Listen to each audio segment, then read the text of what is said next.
Hello, St. Louis. Welcome to Live with Laura. I'm Laura Hediger. It is Thursday, approaching the big game. Super Bowl weekend. Super Bowl 60 is happening in San Francisco. Of course, we have the Patriots taking on the Seattle Seahawks. It'll be a good game regardless. And whether you tune in for the actual play on the field or the commercials or just the food, I have a feeling you are really going to enjoy this conversation today. Because here in St. Louis, when we talk about the Super Bowl, many of us think back to the turn of the millennium. The year was 2000 when the St. Louis Rams won their one and only Super Bowl. And friends, I am sitting across from the guy who pretty much made it happen. With no further ado, I am thrilled to be joined by Mike Jones, the linebacker who made the tackle for us to win the Super Bowl in 2000. Mike, it's good to see you. Good to be seen. You are here in St. Louis because last night you were inducted into the St. Louis Sports Hall of Fame. How does that feel? It's awesome. You know, you get inducted into a Hall of Fame that's so many great athletes, you know, Jackie Joyner-Kersee, Ozzie Smith. The list goes on and on about all the great St. Louisans that played in St. Louis or from St. Louis, and it's just an honor to be with those people. And you absolutely should be, because your play, the tackle, is one of the greatest moments in all of St. Louis sports history. Yeah, you know, it's amazing because I always talk about the play, and when we talk about it, you know, I don't try to make it less than what it is, but it's something I did all the time. I mean, my job was to tackle guys, and I'll say it all the time. You know, Isaac's catch, you know, how he adjusted to the ball, or a great sack, or a great run by Marshall, or something like that. You know, it's a little different, but for me to make a tackle to end the game, now granted it was the last play of the Super Bowl, or the last game of the season, so it was a great feeling, but, you know, it's just an honor to be with those guys and be represented by those guys. As the greatest show on turf. Yeah, you know, and it's ironic, like you said, we talk about and all the accolades of our offense, you know, from Isaac to Torrey to, Kurt Warner, you know, Orlando Pace, you know, Marshall Faulk, you know, and for us to win the game on the defensive play, that was pretty amazing. A huge deal. And we were just showing the play a couple of times. Jesse, our director, if you'd be so kind to cue it up again, because I kind of want to watch you watch this play. Mm-hmm. What do you remember about all this? You know what I remember is ironic. It's not one play. And when you talk to guys that played in the World Series or the Super Bowl or the Olympics, you know, that instance when you win it is great, but they talk about all the other stuff to get you there. You know, it's always about the journey. And to see where we were, you know, as a team when Coach Vermeil came here in '97, and then go through the hard times those 2 years, and then that year, you know, catching, you know, all the different things right, you know, the Marshall Faulk trade, the Adam Timmerman signing, the Trent Green signing that catapulted Kurt Warner, you know, all those different things added up to that moment. So it was just, you know, we talk about that moment, but it was a lot of things that led us to that. Let's talk more specifically about moments, because you can definitely empathize with the guys on the Patriots and the Seattle Seahawks right now. Right. They are hours away from the biggest game for some of them of their lives. Right. Others have played in Super Bowls before. Right. What, right now, a few days out, are they thinking about? What emotions are they having knowing the big game is now Sunday? It's almost here. You know what? Our situation was so much different than others. And the reason why I'm saying that, we had only 1 week to get ready. So the jitters and all that stuff that they were having last week has wore off, because they got a whole week to prepare for a game. They're at their facilities working out. They're doing all the things in in Seattle and in Boston. So the week they get to the Super Bowl, they've already prepared. They have 2 weeks to get ready. They get 2 weeks to get rid of some of the jitters compared to us. I mean, we played Sunday. We were on a flight to Atlanta Monday. And then, the coaching staff didn't get to us till Wednesday. So we're all over the place. Coach Vermeil and Mike White came with the team, and the rest of the coaches stayed in St. Louis. And they flew in Tuesday morning at like 2 a.m. So Wednesday was just like we hadn't done anything since the championship game. So imagine 4 days before the game, that's your first time practicing. So now the coaches are tired. We are giddy. So that first practice was just, it was kind of, I always make fun of it. It was kind of like your first day at school. Everyone's just kind of talking, and the teacher has to tell you, be quiet. Well, that's what happened the first day of practice. We had to calm down and get ready to play a game. See, there's a big difference between telling kindergartners to be quiet and really huge men to tone it down. Guys, let's focus. So I love that insight. What do you remember about the night before the Super Bowl when you laid down in your bed at that hotel room? Well, the night before, that whole day before was just weird, because it was an ice storm. So we didn't go to the stadium to practice. Usually you take your Super Bowl pictures. We didn't get a Super Bowl picture. So we had practice Friday. Saturday morning we got up and the roads were sheet ice. So you're like, we're not going to the stadium, we're going to stay here. So our Saturday was unusual for what we typically do. Saturday we would have practice in the morning, meetings, stuff like that. So now we had our meeting. We didn't have practice, so from 9:30 till that evening, we were kind of open, but we couldn't go anywhere. So you kind of just wandered around the hotel. And then that night, we had a speaker, and it was Randy Cross. And it was ironic because Randy played for Coach Vermeil at UCLA. Randy played for all those great 49ers teams, and he talked about a guy that wasn't, he wasn't a starter. And he said this. He said, it's going to be someone that maybe a starter, may not, no one really knows about, and he's going to do something that's going to be a major part in the Super Bowl. And so we just sitting there thinking, well, who would that be? And then the next morning, we go, you can't sleep, really. So, you try and fall asleep. You have curfew.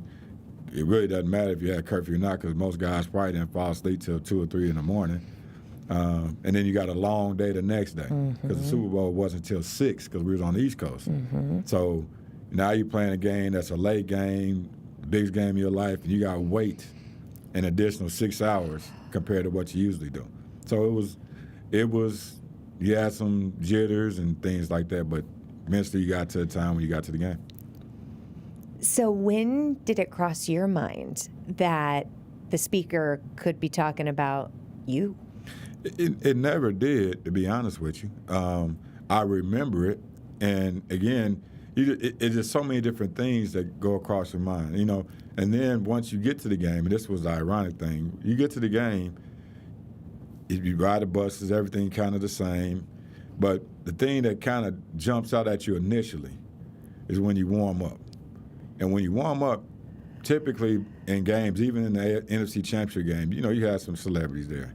But the celebrities there compared to the Super Bowl is like tenfold. So you'll walk out of the locker room and you have to do a double take. And I did a double take because I looked. I'm like, is that Samuel Jackson? And then you walk on the field and you're like,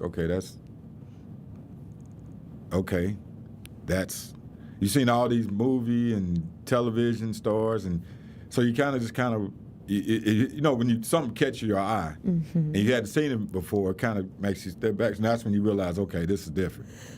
So then you start warming up, and then you get ready for the game, and that's when he really kind of hits you. And I'm saying this because I played with a guy that played in the Super Bowl in '90 against it was the 49ers in Cincinnati, Joe Kelly. And Joe tells me, he would tell me when I was a young player, he's like, man, he said, when he's sitting in that tunnel before the Super Bowl, he said, Mike, I started hyperventilating, and he said I had to get a bag because I was like, come on, it's not that bad. And he wasn't lying. When you sit in that tunnel and you looking and you thinking about what you're going through, and I'm feeling myself, I'm like, Joe was right. I'm starting to get, let's just get the game going. But, once it gets going, it's just another football game.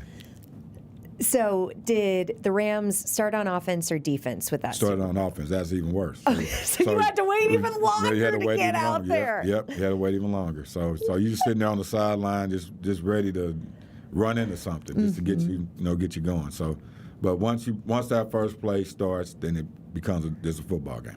So the nerves kind of left your body as you started running, looking for someone to tackle. Oh, when you get the huddle call, you break the huddle, you're in the game. But up until that point, you're a spectator. And I didn't play any special teams, so I didn't play any special teams that were going on the field. So I sat till literally the first defensive play to do something. So now I'm a backtrack because I forgot to mention something. I was the captain. So it was me, Kurt, and London Fletcher. So the whole playoffs, we never had to call a coin toss because we're the home team. So we're the visitors, right? So we're walking on the field, and no one thought about this. So we're walking on the field. I'm like, okay, who's going to call the coin toss? As we're walking to the coin toss, Kurt, myself, and London are arguing over who's going to make the coin toss because no one wanted to do it. So it diverted to me because I was the senior guy. So he said, well, you're the senior, you got to do it. So I had to do the coin toss, and I called tails, and we won. So I got it right the first time. But my goodness, it hits you as you're walking out. We didn't talk about this. Where are we going to pick? If you watch the pregame and you watch us walk out, you see us talking to each other, and I bet no one knew what we were talking about, and we were literally talking about who's going to call the coin toss. Okay, so that starts off the game. You guys start with the ball. You're now waiting back as a spectator. Mm-hmm. I'm sure you do. What was the score at halftime? We were up 9-0. Okay, so pretty sizable lead. That feels nice. Not enough. But you know what? The ironic thing was this: we went into halftime because we had played Tennessee before, and we made the comment because we thought we were a good football team. But when we lost to Tennessee, even we were 6-0. We thought we still had a shot at going to the Super Bowl, and we thought we had a shot at playing them. So we were like, if we got them on neutral field, which we knew it was going to be, we'll beat them. So we go out, and offensively, we're moving the ball, but we can't score touchdowns. Typically, we score touchdowns. And in that Tampa Bay game, we struggled, but we played well defensively. And then the first half, we played well. So it's 9-0, and we're like, okay, we should be up more, but we're not. But it's a peaceful halftime. Meaning our guys are just sitting there, and everyone has a calm to them. It's not guys jumping up and down or excited. It's like a calm over the whole locker room. Like, okay, we're gonna get this done. So it was unusual. We weren't a super excited team, but to be as calm as we were in the biggest game of our lives, it spoke volumes of not only us but our coach and how they prepared us. So you go through the third quarter. Yeah. It's now the fourth quarter. Yeah. You guys are up by a touchdown. Yep. Please walk us through, again, what you remember specifically about the final second of that game. We got to back up a little bit because I want to go at halftime. We're up 9-0. We go out and we score a touchdown on the first drive. Offense. That feels good. We stop them. Offense score. We're up 16-0. We did something defensively that we probably shouldn't have did. Now, when I say defensively, not the coach staff, as players. We were thinking they were going to throw the ball. So we were beforehand, Eddie George, we was trying to come downhill on him, big running back, their running game, we're going to stop that. Well, we thought they were going to get out of their game, and they didn't. And they caught us on our heels, and they went down and scored. And we never really regrouped from that. We kept thinking, okay, we're up, they're going to throw the ball, and they weren't doing it. They stuck to their game plan. So before we know it, it's a Super Bowl. Of course, they're a good football team. We look up, it's 16-16. We're coming off the field, and I'm literally sitting on the bench with Kevin Carter and DeMarco Four, and where the defense always sits on the opposite side of the offense. So if they're on one side of the field, we sit on the other side, so the players can get around all that. So I'm sitting in a spot where I'm looking when Kurt throws the ball, and I look up, I'm like, Isaac's going to score. Because I could see perfectly where he was. Isaac could see the ball. The guy was defending him, couldn't see it. Isaac goes back, catches the ball, And we're sitting down watching this play literally as Isaac is running for a touchdown. So when he runs for the touchdown, we're like, okay, we're up. And every game except one game, we had stopped everyone. They might have ran 3 or 4, maybe 5 plays in a 2-minute defense, and we were really good at 2-minute defense. So we go on the field thinking, oh, man, we're going to shut them down. We're going to win the Super Bowl. So 1 play turns into 2. 2 plays turns into 4. We get a penalty here. We kind of, the worst time that we didn't unravel, but it was as if we were playing not to lose on some of it, and Steve McNair was playing, I'm trying to win a Super Bowl. I'm going to do whatever it takes. So we fast forward to the second to the last play, and I tell everyone the same story.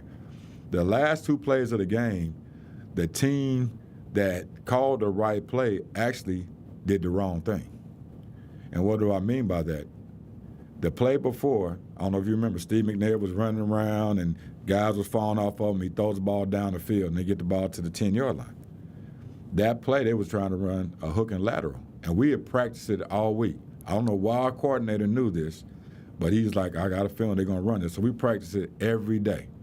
When you see Steve McNair drop back and he pumps the ball, the reason why he pumps the ball, I jumped the guy he was throwing to, and then Dexter McCleon jumped the guy that was coming back for the hook and lateral, so we took it completely away. And we had a guy over the top, so if both of us missed it, he was there.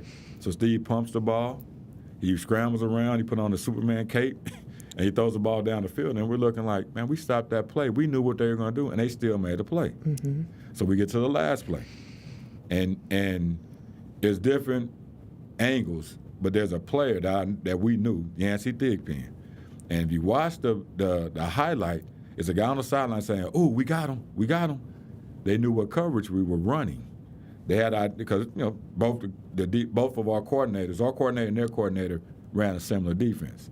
So they run their play, and they thought they had the perfect play to score a touchdown, and I was able to make the tackle. So the 2 teams that had the play that they wanted didn't make the play. And just fortunately, we did it on the second to last play, and they did the last play. Kevin Dyson. Kevin Dyson. Dr. Kevin Dyson now. Are you guys friends? Yeah, we're friends. It's ironic. It's so funny that people ask, you talk to Kevin Dyson? I said, Kevin Dyson and I talk 5, 6, 7 times a year. I'll reach out to him. He's a principal at school in Nashville, doing really well. Good guy, great guy. We've had dinner with him. I actually been on his podcast. About 2 years ago, I was on his podcast. So yeah, we're actually friends. You tackle him. Yeah. When does it hit you?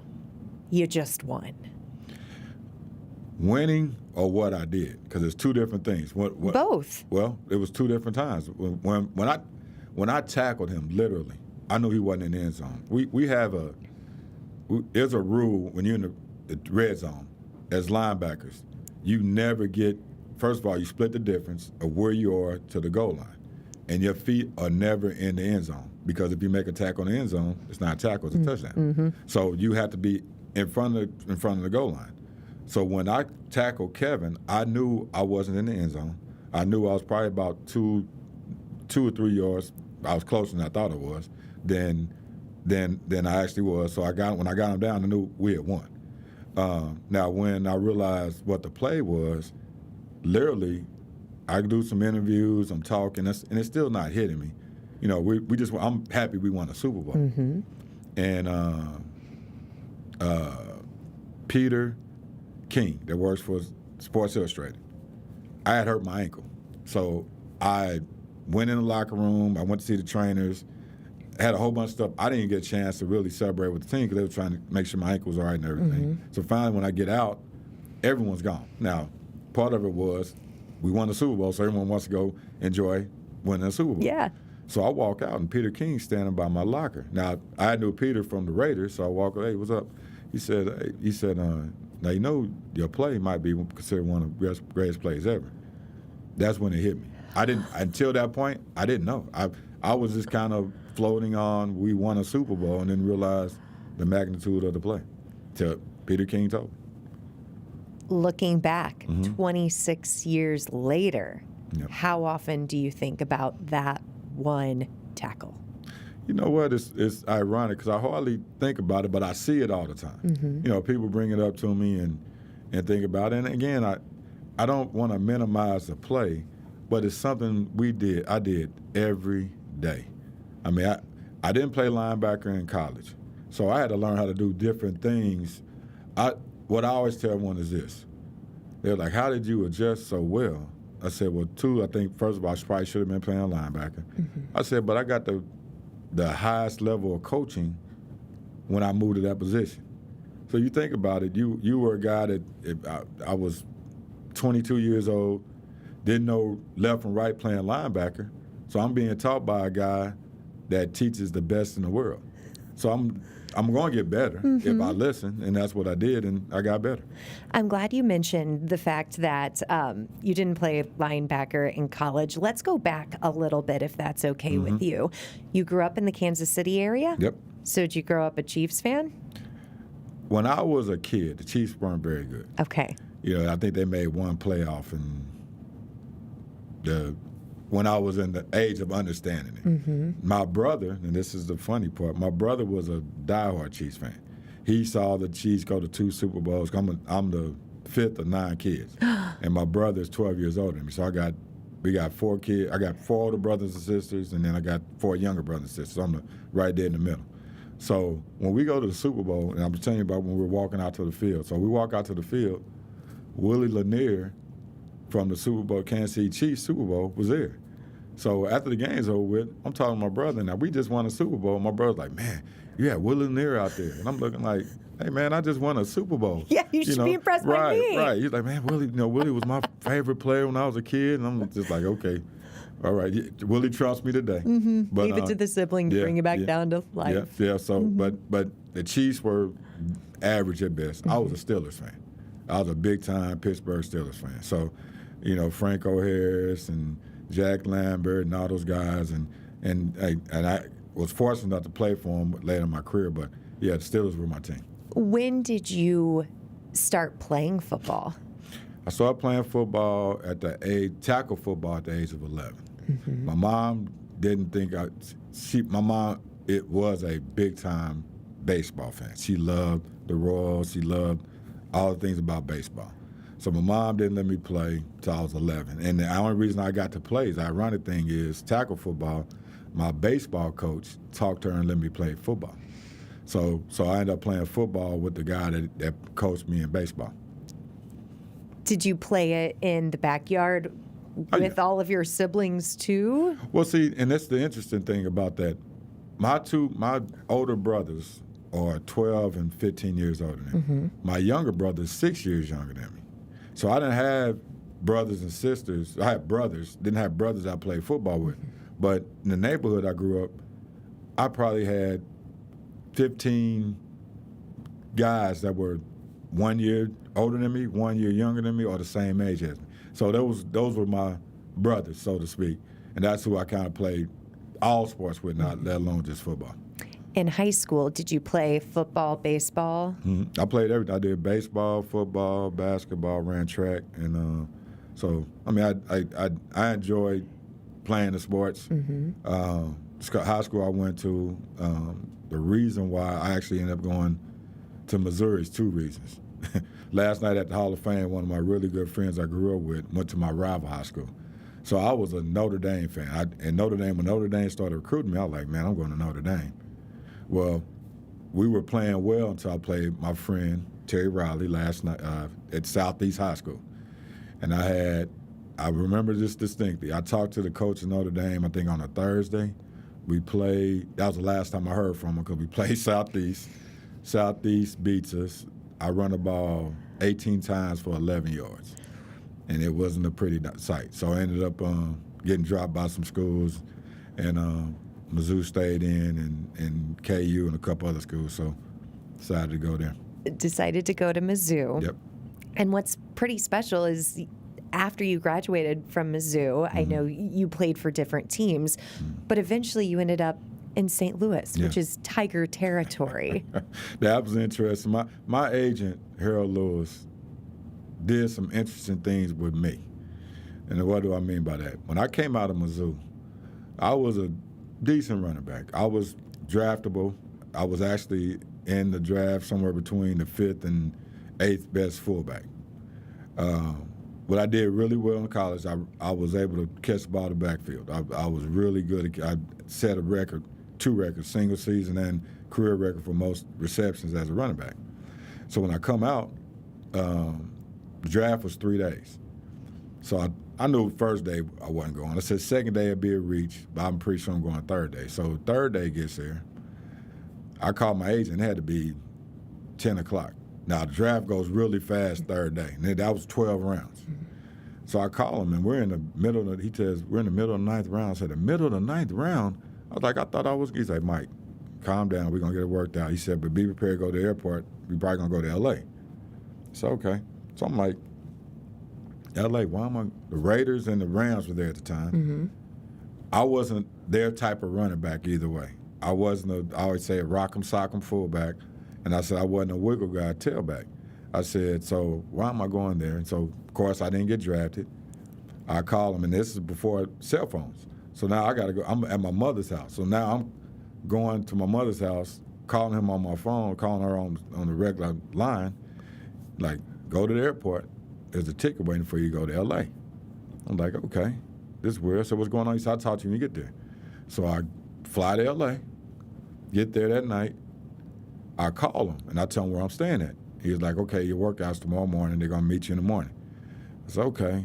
I said, what am I doing? I said, he's like, well, they're trying to figure that out now. I'm like, okay. So I hang up. I don't hear from anybody else. So I get up in the morning, go to the workout. So I go there, and the Raiders are big on guys being able to run. So I run 340s. I run like sub 4.5 2 times at 220 pounds. They're like, that's moving. Mm-hmm. And then I run the third one like 4.51. Then the guy walks out, little short guy. Don't know him from Adam. He introduces himself. His name's Gunther Cunningham. So Gunther walks up. And he's like, I'm gonna take you through some linebacker drills. I want to see what you can do. So he takes me through these drills. Now, no one still told me that I'm moving the linebacker. I'm out doing a workout. So I do all the linebacker drills, and I'm thinking, okay, are they going to take me through running back drills? No running back drills. So go ahead and get dressed. We want to talk to you after this. So I go take a shower, go walk over. So I sit down, and the guy that was here in St. Louis, Steve Ortmeyer. Ortmeyer was, the Raiders didn't have what they call a general manager. They had guys that did general manager things. So Art says, he said, Mike, we want to play your linebacker. So I said, let me call my agent up. Because Mike Jones, there was 2 of us. There was one that played defense from South Carolina. Mm-hmm. That's from Columbia, South Carolina. Mm-hmm. I was in Columbia, Missouri. I know they didn't get it mixed up, but I was like, I know these guys absolutely can't get me mixed up. So I called Harold up. Harold, he said, Mike, sign the contract. And he hangs up. Then let me get, I don't say anything to him, so I can't call him back. So I'm like, okay. So he's like, what we're going to do is we're going to offer you this, this, and this. It was equivalent to a 7th, 8th round draft pick. Mm-hmm.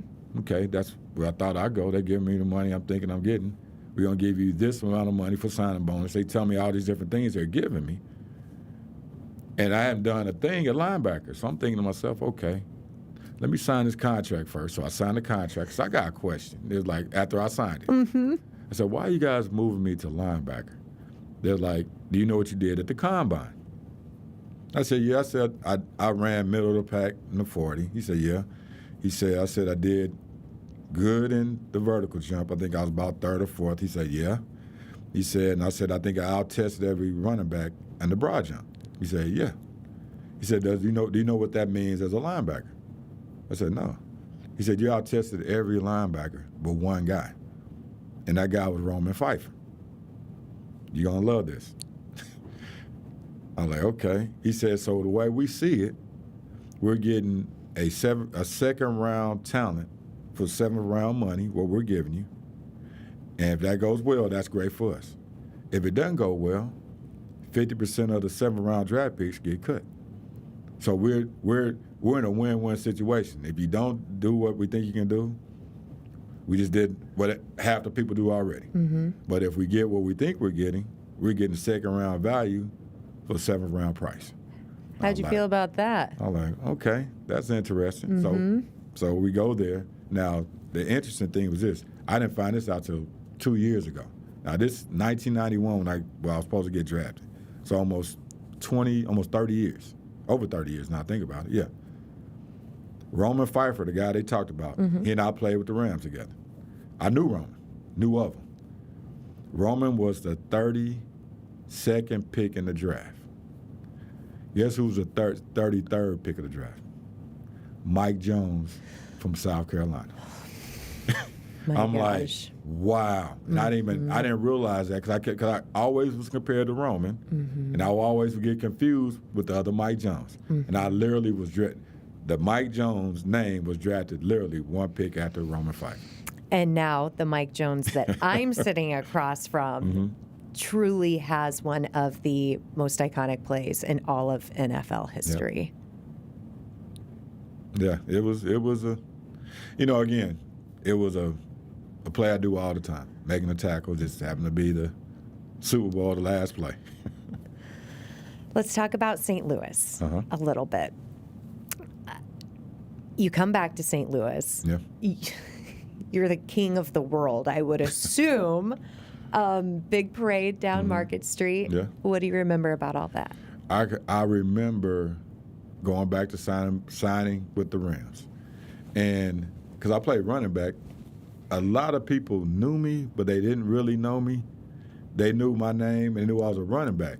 So when I signed with the Rams, people would ask, you went to Missouri? Like, yeah. He said, did you play with the Mike Jones that played running back? Because they didn't put together that I was the same guy. They thought it was some other guy that was another Mike Jones that played there.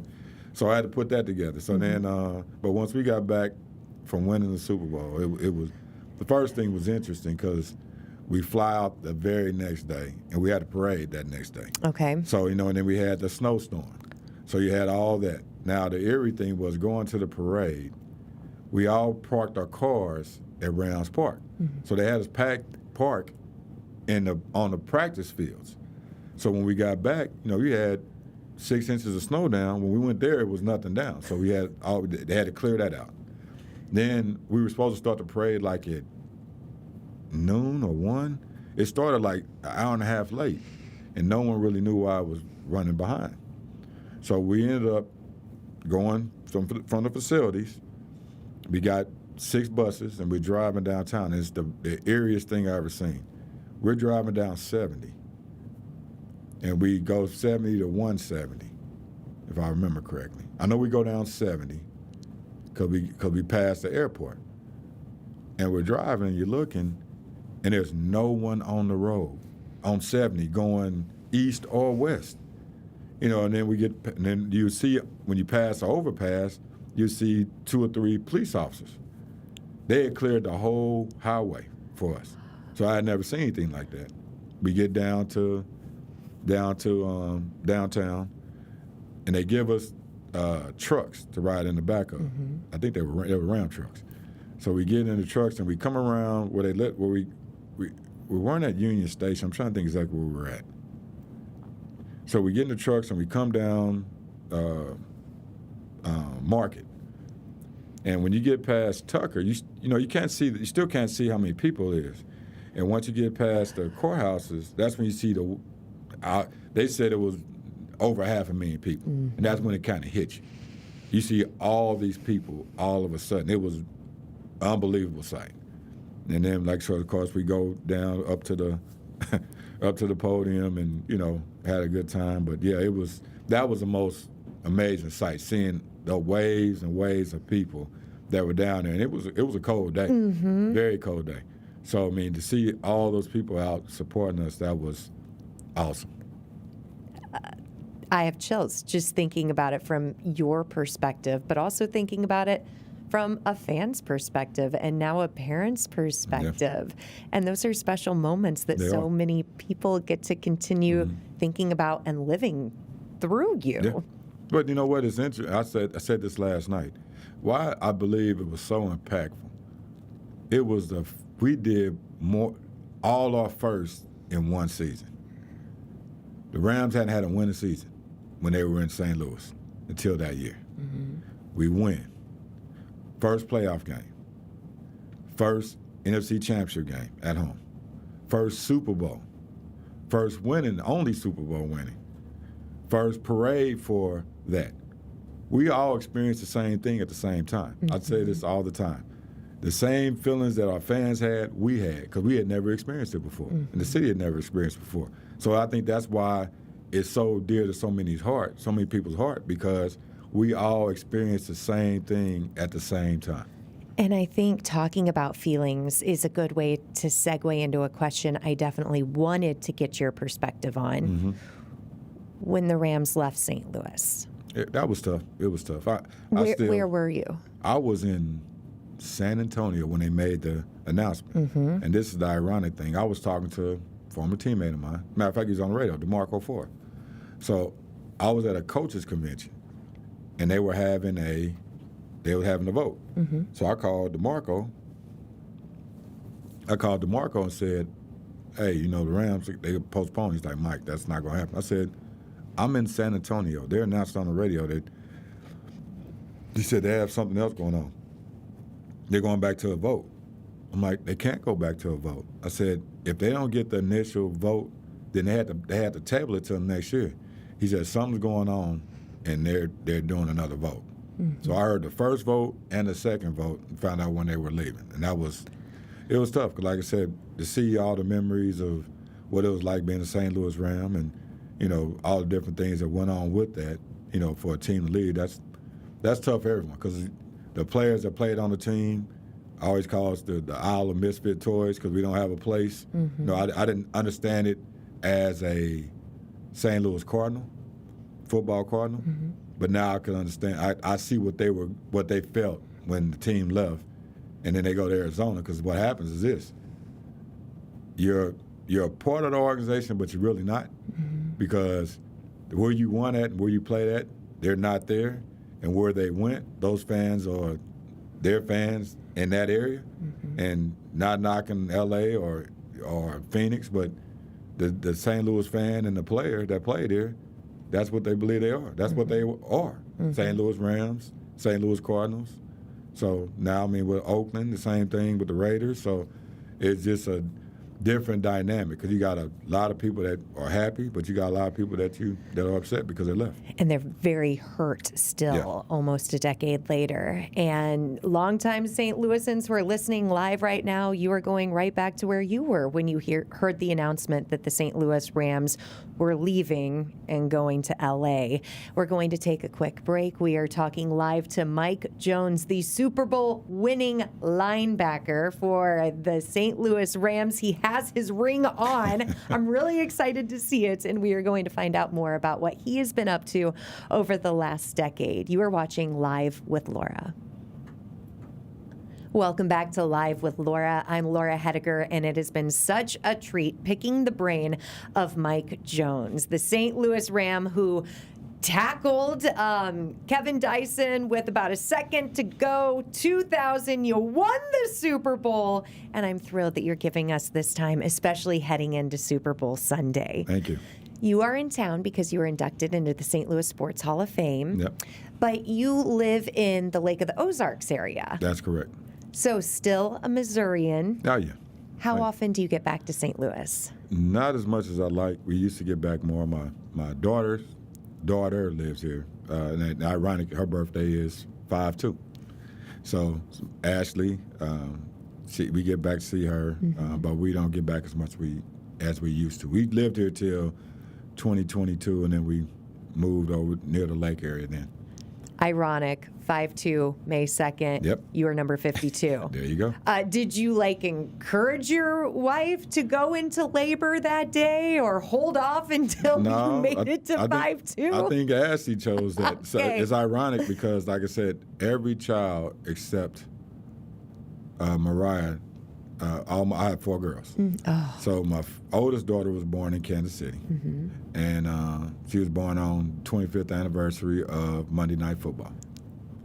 Then my second daughter was born in Columbia when I was at school, and she was born the week after the 5th down.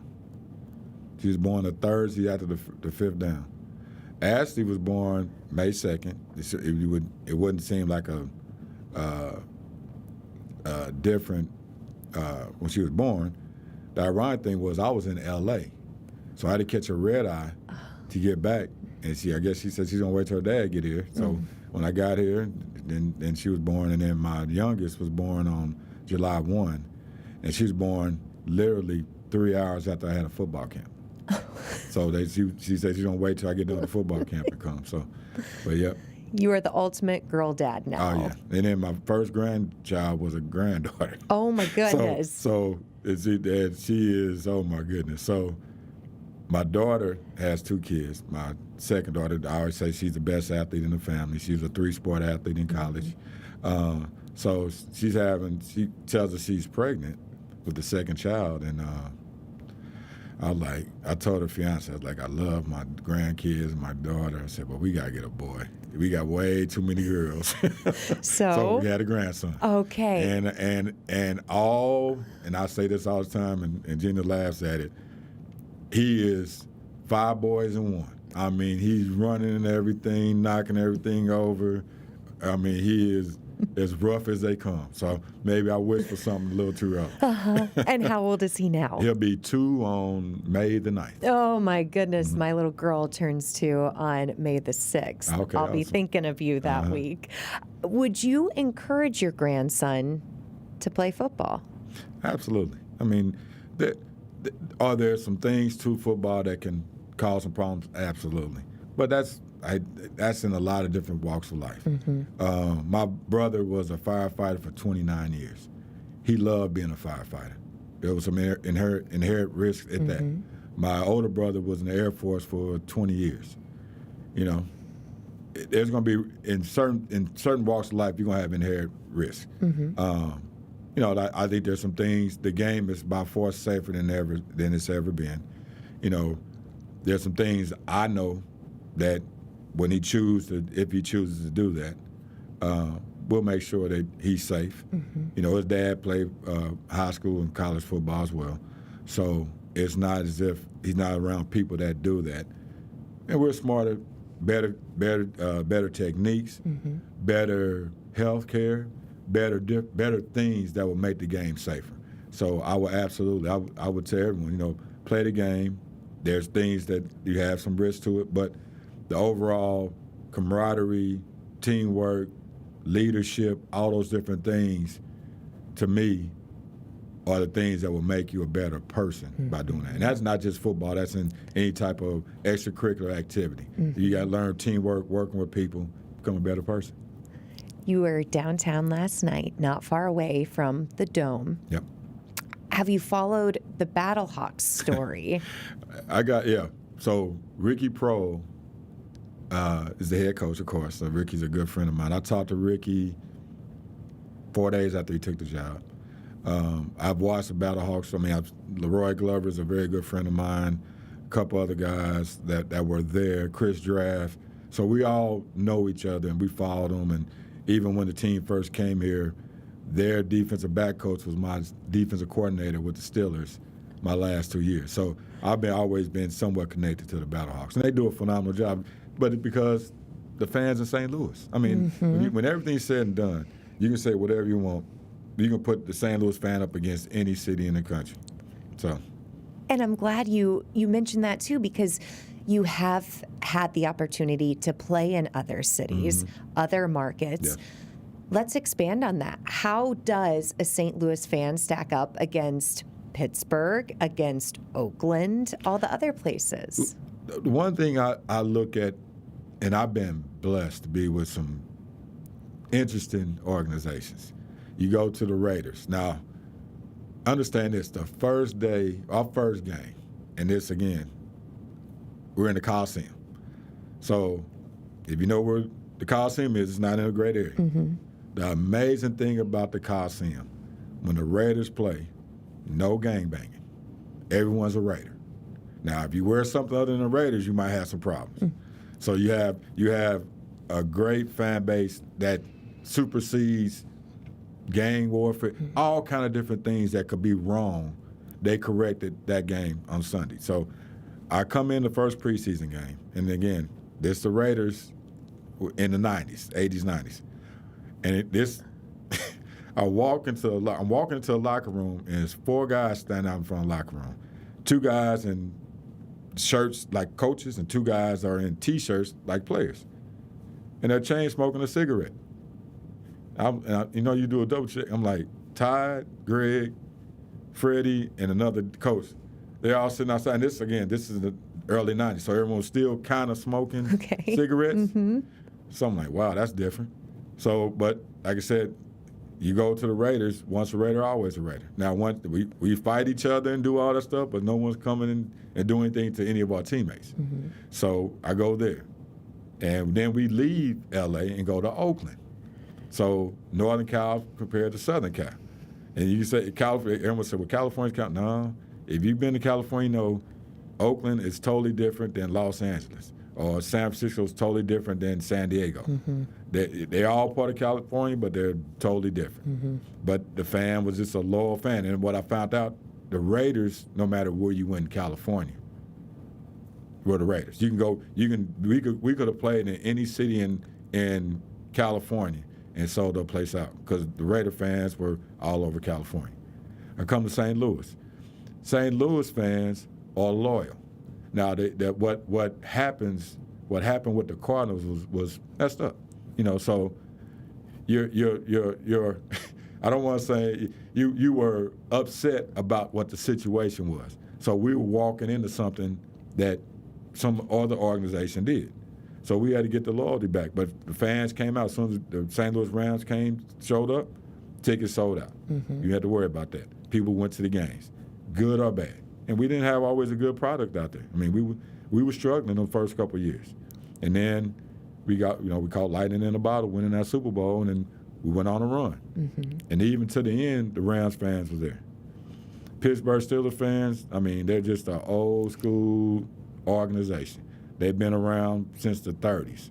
So you're talking, they're comparable to what the Cardinals are. Mm-hmm. Because you'll see a grandfather with a grandson that has season tickets. Mm-hmm. See, the Rams wasn't here long enough to have that. Mm-hmm. So the loyalty was there, but you just didn't have the length of time to do that, like the Cardinals do, like the Raiders did, mm-hmm. like the Steelers do. So it was just timing with the Rams compared to the other 2 organizations. Let's talk about the future. Mm-hmm. Do you see St. Louis still, and in the future, an NFL caliber team? Oh, absolutely. St. Louis is an NFL city. It's without a doubt an NFL city. I mean, you think about this. Everyone talks about having bigger cities. Green Bay is mm-hmm. half the size of St. Louis. Mm-hmm. You look at teams that are loyal. Houston has good football fans because it's Texas. Mm-hmm. The Raiders, bouncing from L.A. back to Oakland, back to L.A., back to wherever. Mm-hmm. So you have those teams. They're going to expand the NFL. My bet is they're going to do 4 teams. They're going to put 1, maybe 2 international. They're going to put 1 team in a new location, and they're going to put 1 team in an old location. And your money is on St. Louis. I would say that, yeah. When do you think that expansion would happen? That's the problem. They're playing so many games overseas. Mm-hmm. They're ramping up for something. If I was thinking, and if I was a betting man, I would say London. London is a close enough travel. 6 hours, I think, from New York. Mm-hmm. And they've already got teams accustomed to traveling like that during the season. They had a 10-year, almost 15-year opportunity of getting not only teams on the East Coast. You got West Coast teams. Mm-hmm. They're playing a game in Melbourne this year. So I mean, they're preparing. You can't play that many international games and not prepare to have a team mm-hmm. go there. So they're trying to figure out what they're going to do. It absolutely makes sense to get a team in London. It'll be the team of Europe. You know, because you think about it, you can take a train, 4 hours from, I think, France to London. Yes. So think about that. That's just like going from Kansas City to St. Louis. So you'll have the fan there. You got the fan base. You know, you got the fields. So I think London's going to be one. Again, I don't know. I don't think we're going to South America. I think maybe Mexico, between Mexico and Canada, and I would venture Canada will probably win that one. Okay. You know, and then one new city in the United States that hadn't had an NFL team, and one old city, because it would make sense. You already got a fan base in one of these old cities. It might be two, but I'm saying one for sure. As we do wrap up this conversation, because you've been incredibly generous with your time, and I appreciate it, and I know our viewers and listeners are hanging on to every word. What would St. Louis need to do or change to get the NFL to say yes? And what would the stadium need to be like? Well, I'm going to give you one thing that St. Louis has an advantage of now. In 5 years, there won't be a team in Missouri in the NFL. So you can sell that because the Chiefs are moving to Kansas. You can sell that, so you can most definitely sell that.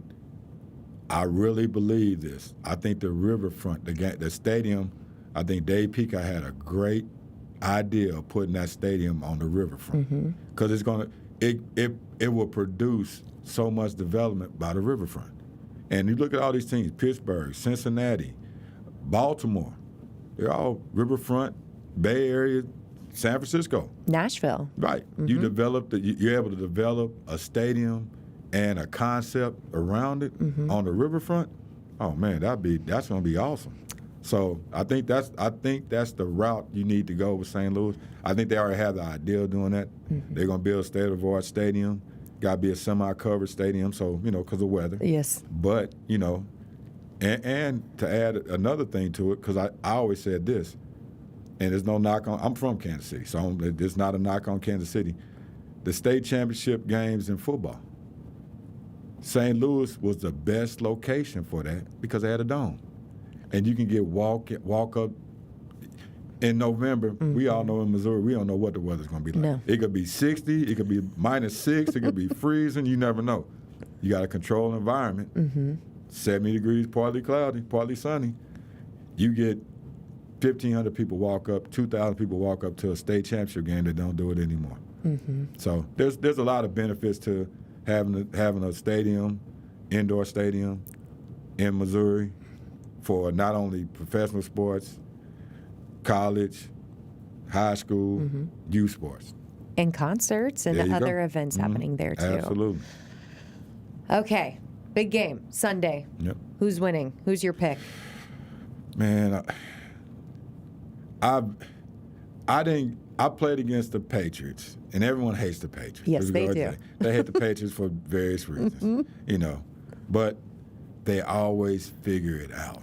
That's the one thing. That's what whenever people have asked me who you think is going to win, I just can't bet against the Patriots just for, you can say whatever you want. They cheated. Okay, if they cheated, either 31 teams are not very bright, and they know they're cheating and they can't figure it out, or they're pretty good. It might be a little bit of both, but, that part. And then the organization, Mr. Kraft does it. You can say what you want about it. Great guy. If you look at organizations, it always starts at the very top. They talk about the general manager or the coaches. No, it's ownership. Either they know how to get out of the way or they know how to be involved enough to get them where they need to go. So, but then you look at Seattle. The one thing I think that you look at their defenses, their special teams, the one thing that might set them apart is that the quarterbacks, both quarterbacks are good, but the kid in Seattle has been through a little bit more than the kid in New England. So when rubber meets the road, I think we're going to go with Seattle. And it's so interesting that you use the word kid because they 24 years old. So young. Second-year player. Now I think about this, and I think Kurt wasn't a kid. Kurt was a young player. He hadn't played a lot, but he was an adult. He was 28, 29 years old. This young man in New England is 23. Yeah. So So if you could go up to any of the players on either team Saturday night as they're kind of rolling around in their beds, not sleeping, hopefully they take their phones away so they're not just doom scrolling about what everyone is saying. If you could tell those players one thing Saturday night as they close their eyes ahead of the biggest moment of their lives, what would you tell them? Embrace it. Embrace it. I mean, you may not ever get this opportunity. I mean, I played in one Super Bowl. Thought I had a chance playing a couple of them, didn't happen. Embrace the moment. I mean, the first thing, when I became a starter with the Raiders, I was in year 5. I started a few games. When I became a permanent starter, I was going through the same thing. Man, what I got to do? So I talked to a good friend of mine that we've been playing together for 5 years. It's like, man, I said, man, I'm nervous. I was like, what do you suggest? He said, just play. You know, it's when everything's said and done, it's something you've been doing all your life. You know, you making more out of it than you need to. It's a game. Now, granted, it's the biggest game maybe in your life, but still a game. So treat it like that. You know, enjoy it, embrace it, and excel at it. That's what I would say to them. Mike Jones, thank you. I've enjoyed every minute of your time, and I know our listeners and viewers have too. Thank you. Enjoy your time in St. Louis. Enjoy dinner tonight and friends at home. Until next time, thank you for listening, thank you for learning, and thank you for being live with Laura.